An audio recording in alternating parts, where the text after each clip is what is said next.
The camera caught him standing alone at the jewelry counter, his weathered hands trembling slightly as he counted out crumpled bills and loose change. The store was busy that December afternoon, filled with last-minute shoppers rushing through their lists. But this elderly man moved slowly, deliberately, as if every second mattered. He didn't notice the young woman a few feet away, her phone discreetly angled in his direction. She wasn't filming to mock him. She was filming because something about the way he stood there, hope and worry written across his tired face, made her believe the world needed to see what real love looked like. His name was Robert, though most people in the small town simply called him Mr. Hayes. He'd worked at the local hardware store for 43 years before retiring, and everyone knew him as the man who always had a kind word and a patient ear. His wife, Margaret, had been by his side for 52 years. They'd raised 3 children in a modest house on Elm Street, celebrated countless birthdays and anniversaries, and weathered every storm life threw at them with grace and unwavering devotion. But this past year had been the hardest. Margaret's health had declined, medical bills had piled up, and their savings had slowly disappeared. Robert had sold his truck, then his father's old watch, then almost everything of value they owned just to keep up with the expenses. But through it all, he never complained. He only worried about one thing, making sure Margaret knew she was still his everything. Their anniversary was 3 days away. 52 years deserved something special, something that would make her smile the way she used to before the pain and the worry took over. Robert had been saving for months, setting aside $1 here, $2 there from his small pension. He kept the money in an old coffee tin in the garage, counting it every few nights, hoping it would be enough. That morning, he'd finally emptied the tin and made his way to the jewelry store downtown, the same place where he'd bought her engagement ring all those years ago, when he was a young man with more dreams than dollars.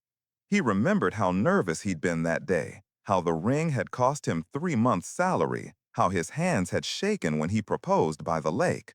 Now, decades later, his hands were shaking again for the same reason: love. The clerk behind the counter was young, maybe in her mid-20s, and when Robert approached, she greeted him with a professional smile that didn't quite reach her eyes. She was tired, ready for her shift to end. But when Robert carefully laid out his money on the glass counter, smoothing each bill with tender care, something in her expression changed. He explained what he was looking for: a simple necklace, something beautiful but not too expensive, something his wife could wear and remember that even after 52 years, even after everything they'd been through, she was still the only one who made his heart race. The clerk showed him several options, but each time she mentioned the price, Robert's face fell a little more. His pile of money, which had seemed like so much when he counted it at home, suddenly looked painfully small under the bright store lights. He counted it again, sorting the bills and coins into neat stacks, his fingers moving with the careful precision of someone who'd learned to make every penny count. $143.67. That's all he had. The cheapest necklace the clerk had shown him was $215.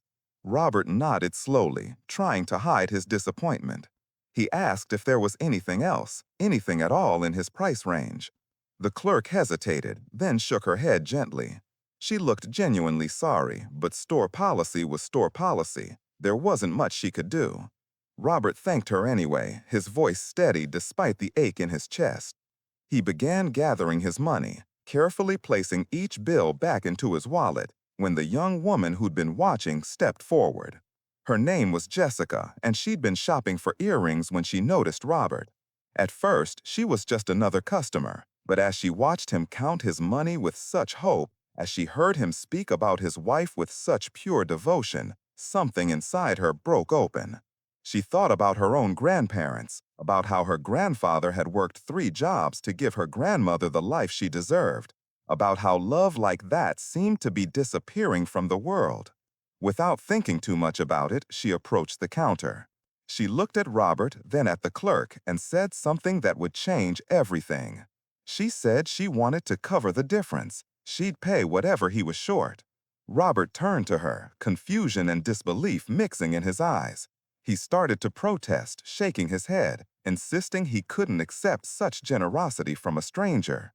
But Jessica was already handing her credit card to the clerk. She told Robert it wasn't charity. She said it was an honor to be part of his love story, that the world needed more people like him, and that his wife was lucky to have someone who would save his last dollars just to make her smile. Robert's eyes filled with tears. He tried to speak, but the words caught in his throat. All he could do was reach out and gently clasp her hand, holding it for a moment as if to say everything his voice couldn't. The clerk, who'd been watching this unfold with her own eyes growing misty, carefully wrapped the necklace in a small velvet box.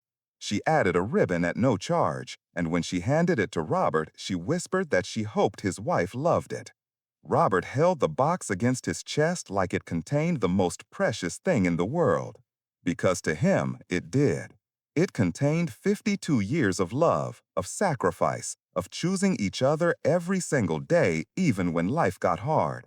He thanked Jessica again and again, promising he'd never forget her kindness.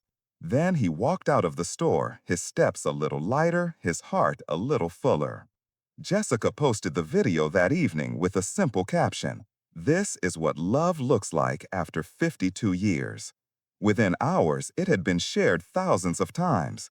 People from all over the country commented, sharing their own stories of elderly couples, of grandparents who loved fiercely until the very end, of the kind of devotion that seemed almost mythical in modern times.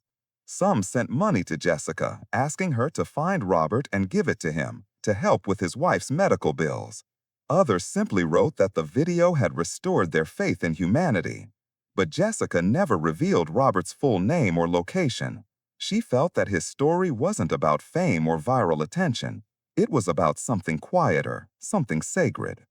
3 days later, on their anniversary, Robert gave Margaret the necklace. She was sitting in her favorite chair by the window, a blanket across her lap, when he knelt beside her the way he had 52 years ago. He opened the small velvet box, and when she saw the delicate silver chain with its simple pendant, her eyes lit up with the same joy he remembered from their wedding day. She asked him how he'd managed it, knowing how tight money had been. He just smiled and said that some things are worth more than money. He told her about the young woman in the store, about the kindness of a stranger, about how the world still had good people in it.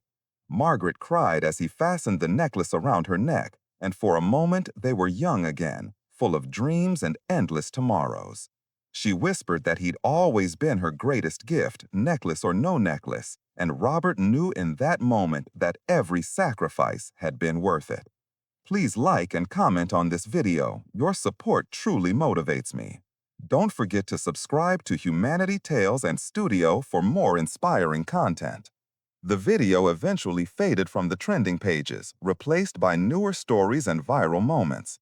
But for those who saw it, for those who truly watched and listened, it left something behind. It reminded them that love isn't just about grand gestures or expensive gifts. It's about saving your last dollars because making someone smile matters more than anything else. It's about strangers who see goodness and choose to protect it. It's about 52 years of showing up, of holding hands through the hard times, of never giving up on each other.